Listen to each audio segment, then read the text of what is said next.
Je réagis assez mal aux tabloïds, les magazines de potins merdiques. Malgré la chaleur du parking exposé du studio, j'enfile un pull à capuche afin d'éviter de me faire remarquer par les paparazzi et les fans. Le bâtiment ne donne pas envie d'approcher. De couleur gris, il ressemble beaucoup à une vieille usine désaffectée. Des caméras filment le moindre mètre carré autour du lieu. Bon, tu viens, demande Pinot, visiblement impatient d'y aller.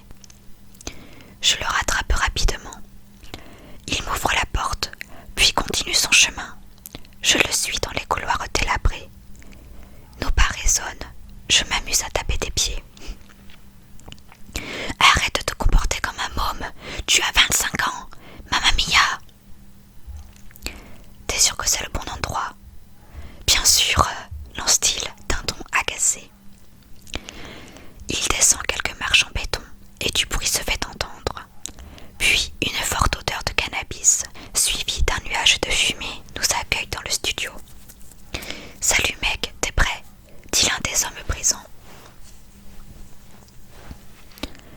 En guise de réponse, je lui fais un geste de tête et fonce dans la cabine insonorisée où se trouve ma vieille Fender Stratocaster blanche. Je m'assois sur le tabouret, prends ma guitare, mets les écouteurs sur mes oreilles et attends patiemment le signal des ingénieurs du son. Ok Adam, c'est parti. Bien.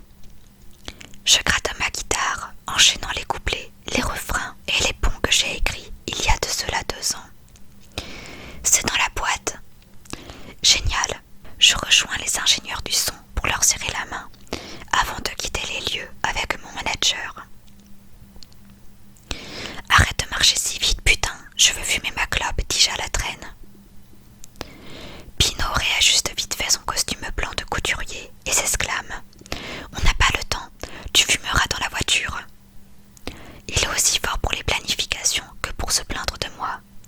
C'est-à-dire, soit nous sommes à la bourre car il a pris de rendez-vous à une intervalle trop courte, soit j'attends des plombes. J'allume ma cigarette et me pose contre la voiture afin de l'énerver une nouvelle fois. Il sort de la voiture. Attends, monte dans cette bagnole, vocifère-t-il. Après quelques secondes, il en fait le tour tout en faisant de grands gestes et en hurlant. C'est pas un gamin de 67 kilos qui va me foutre en retard. Rien que pour l'emmerder, j'en fais le tour moi aussi. Nous nous retrouvons à nouveau face à face, de part et d'autre de la voiture. Et toi, tu devrais faire attention à ton poids. J'ai l'impression que ta chemise est un peu tendue. Je vais exploser avec tes conneries. Oh, Hulk est parmi nous. C'en est trop pour Pinot, qui se met à courir autour de la voiture, me prenant en chasse en beuglant. Espèce de demi-portion, attends que je t'attrape. Tu as l'intention de m'écraser sous ton poids, le provoquai-je sans m'arrêter de courir. Moi au moins, je fais 300 concerts par année, et moi je vous suis sur vos 300 concerts par année. Au bout d'un moment, il finit par me choper et me pousse par-dessus la portière arrière. Je me retrouve tête contre le tapis de sol, le dos sur la banquette et les jambes hors de l'habitacle. Mon manager prend la place du côté conducteur et met sa ceinture. Tu as attaché mon costume avec tes Doc Martens, morveux, s'énerve-t-il de plus belle en frottant le beau tissu. Je m'en fous et on s'en fout des journalistes. Il me regarde d'un air sadique dans le rétro, puis démarre, ce qui pousse ma tête contre le bas de la banquette.